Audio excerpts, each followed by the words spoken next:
everybody, welcome to Getting Saucy TV. I'm Chef Jennifer Basil, and today we're going to have fun with some shapes.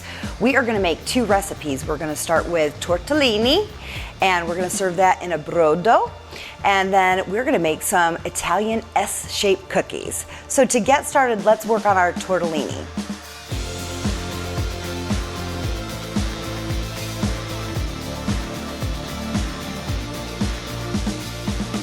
To start, we're gonna work on our filling, and we're gonna take a pan and get it warm. I always like to get it hot without the oil in it, just in case my phone rings or I get distracted and I walk away and then all of a sudden I have a fire in my kitchen. So get that pan warm. I've got some really nice high quality Italian olive oil.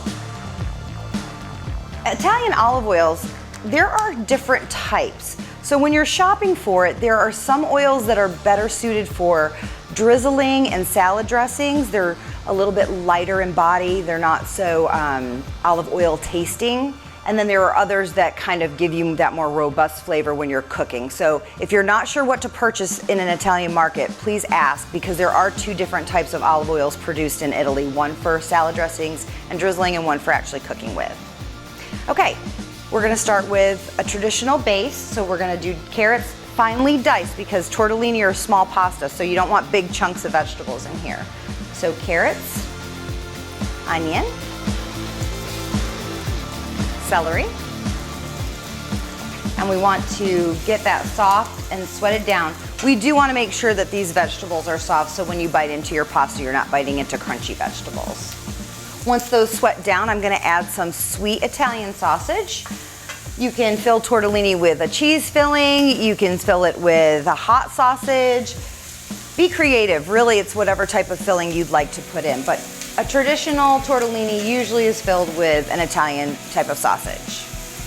Okay, we'll come back and add that sausage as soon as this is sweated down.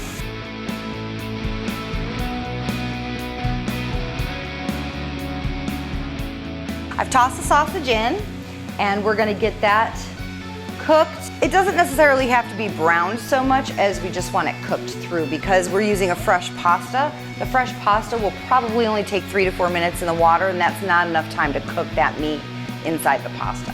So you wanna start with a cooked filling. So while that's being done, let's talk about the pasta. So I purchased some fresh pasta sheets and cut them down into squares. And in a minute here, I'm gonna show you how to roll the tortellini. But with fresh pasta, it does cook fairly quickly. You can buy pre-made tortellini that are already stuffed and fresh. I've never really seen like dried tortellini. I think that's just because it always has some kind of protein filling, whether it's cheese or meat. So you're always gonna find pre-made tortellini in the refrigerated section. We want to make sure that we can seal our tortellini. So I've got a little bit of water here, and then I've put some semolina in between the squares just so they don't stick together. And if you buy fresh pasta and you're not using it right away, you do want to keep it refrigerated and maybe even keep a damp paper towel around it just so that it doesn't dry out, because we do need it pliable so that we can fold it. Okay, while that is starting to get cooked through, let's add our seasoning. I'm adding some sage, and I'm adding some Italian seasoning because we're doing Italian cooking. And I think some salt and pepper, and that should get our filling ready. A little bit of salt, a little bit of pepper. I've got water brought to a boil already. It's salted. You want to make sure your water is salty like the sea or the ocean. And I know that sounds like a lot of salt, but the pasta absorbs the saltiness flavor, so your pasta doesn't taste just like wet flour. You do want to have some kind of seasoning in your water, and it's really not over salty if you make it taste like the sea. Okay, our filling's done. So let's talk about how to roll tortellini. Let me grab a little teaspoon. Okay, so to do tortellini, you want a pasta square. I'm gonna rub a little water around the edges just to make sure it sticks. You could rub it with egg if you wanted to. I think water will be just fine in this case. And the way you shape a tortellini, take a little bit of that filling. You're gonna fold it corner to corner, so kind of make a triangle. Press those sides together so it's sealed. You don't want this to come apart in the water and lose its filling. We'll put a little bit more water on here. And then you're just gonna fold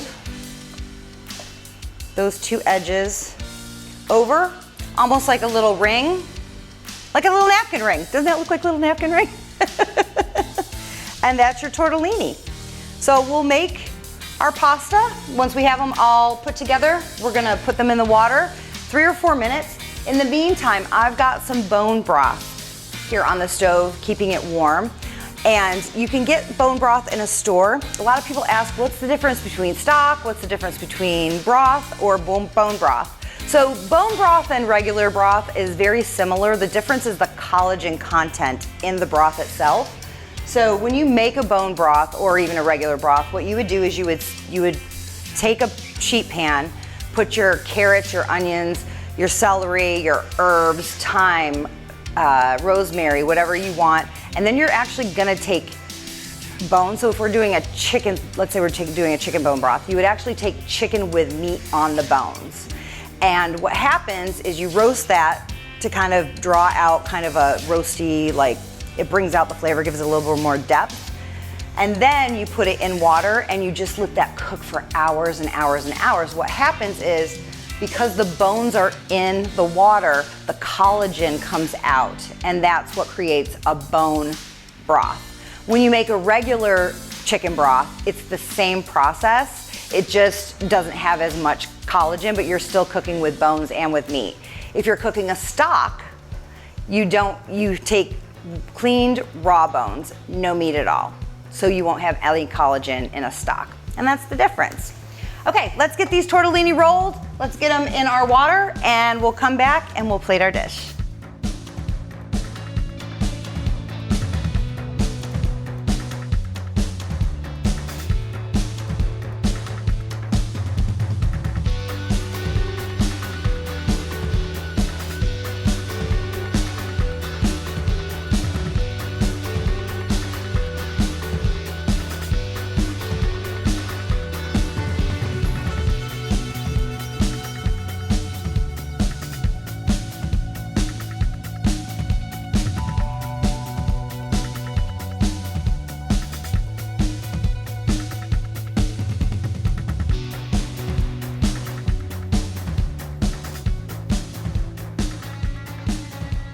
All right, our pasta's done. We've got some warm brodo. So I'm gonna put the broth in first, just a little bit. And then let's get our tortellini out of the water. I think one did kind of break apart, but you know what? That happens. Most of them stayed together, and I guess that one just wanted to escape. So we'll take our tortellini, and I'm just gonna set them in, because I like to be pretty and fancy when I plate. Just let that simmer inside the broth. I'm gonna shave some fresh Parmesan. You can use Pecorino. That is a beautiful sausage-filled tortellini in Italian brodo. Okay, we've made some fun-shaped tortellini. Now let's make some fun-shaped S cookies. And I've got a supervisor today. My little kitty cat is doing what she does best. She's up there watching me cook today. So to start our recipe, we're using a mixer. You can certainly do this by hand, or you can use a KitchenAid hand mixer. But the first thing we do in all baking recipes, we are going to cream our butter and sugar. And this is softened room temperature. Because trust me, if you've ever tried to cream solid butter out of the refrigerator, all you get are like chunky chunks, and it doesn't get smooth and fluffy. All right, so our butter goes in, sugar goes in. I think I've had coffee this morning. I'm gonna remember to put the bowl up. And we're gonna get that creamed together and make it light and fluffy. Okay, that's coming together. It's kind of light and fluffy, and it doesn't look so much like softened butter anymore. The sugar, once it's added to that, kind of creates some fullness in the butter. Let's add our eggs. And notice how orange these eggs are? This is because these come from pasture-raised chickens that are actually fed the way chickens are supposed to be fed, you know, like God intended them. So they graze on grass and eat the stuff they're supposed to be, and they don't get fed, you know, corn and things they're not supposed to be. And that's actually what a real egg yolk should look like. Not what you find in the grocery store that's like that pale yellow. Add our eggs. Continue to mix that together. Let's add our flavoring. We're gonna do vanilla. And today I'm using vanilla paste. You can see it's a lot thicker than extract. So the only difference is extract is just diluted with some kind of alcohol spirit. Not like get drunk alcohol, but food grade alcohol. And we're gonna put in some lemon juice and lemon zest. Very similar recipe if you watched my other show where we made the Italian anisette cookies. Very similar recipe. We're just using a lemon flavor this time. And I'm gonna stir that a little bit more. I'm gonna stop and scrape down the sides to make sure everything's getting incorporated well. And then we're going to add our flour, and it will make a nice cookie dough. Sometimes that butter at the top that's gotten spun doesn't catch the rest of the mix, so it's always good to scrape down the sides. And once that's all combined, we're gonna start adding our flour, and I'll probably get it on me. And I always wear a dark dress. Why do I always do that? I just realized I'm like, oh, I'm in a dark, I should wear a white dress, and then you wouldn't be able to see the flour when it gets on me. And turn your mixer down lower so it doesn't spray out in the mixer. Woo! We can speed it up a little bit and let that come together. We're almost there. I'm gonna pause and scrape it down one more time. How am I doing, kitty cat? Am I doing okay? All right. One more quick mix, make sure everything's combined from what I just scraped off the bowl. And we're ready. Let's start shaping our S cookies. Okay, these are S-shaped cookies, so now we need to make our S's. So we're gonna take some dough, and I've got a little extra flour just so it doesn't stick to my cutting board. And we want to roll this in a cylinder. And I always roll from the center and push out. It's what elongates the dough, and then it keeps it even so you're not like fat in the center and skinny on the ends. So you kind of start in the center and work your way out. Okay, and then we just want to cut these to make our S's. Maybe, I'm gonna say that's probably about 4 or 5 inches long, and kind of make them all the same size. And then we want to shape them like an S.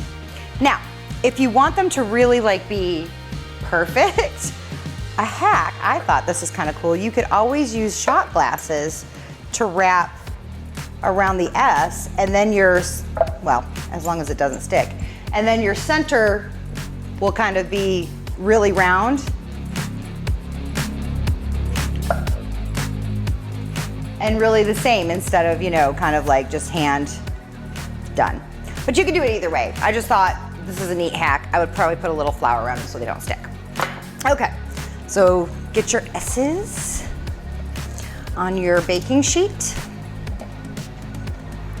And you'll see, you know, there's different recipes for this. Some people might leave them just as, you know, a straight log. Some people might twist them. But they're really, I mean, the recipe is Italian S-shaped cookies. So this is the traditional S cookie.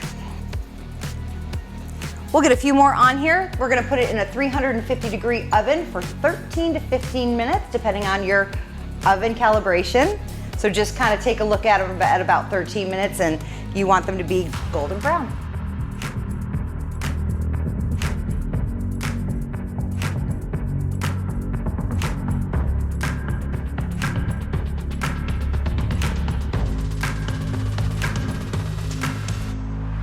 All right, for our S cookies, this gets a glaze and usually gets decorated with multicolored sprinkles. So let's make our glaze. We're gonna start with a lot of powdered sugar, vanilla. Now, had I put some olive oil or greased this bowl, that would have come out lickety-split without sticking to the sides, but that's okay.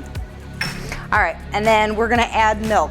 Now, I wouldn't add this whole thing, I'd add a little bit at a time, because if you add too much milk, you're gonna have to add more sugar. You're just trying to get a glazy consistency. Kind of see how that's coming together?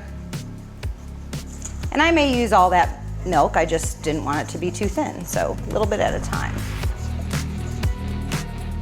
That's a good glaze. Make sure there's no lumps. Did you see that powdered sugar trying to jump out on my dress? I did. Trying to get me. All right, our glaze is ready. Cookies should be out of the oven. We do want to cool those before we put the glaze on, just because the glaze will melt right off of them if we try to put them on hot. And we'll see how they turn out when they're done. All right, our cookies have come out of the oven. I've cooled them. I've got our glaze ready. Now, I don't have any colored sprinkles. These cookies normally have those rainbow confetti colored sprinkles, but I have an idea. I think because we put lemon in these cookies, that maybe we top them with some lemon zest, make them more like adult S cookies. S for saucy. So we'll get some of that glaze on there. I'm gonna put them on the plate.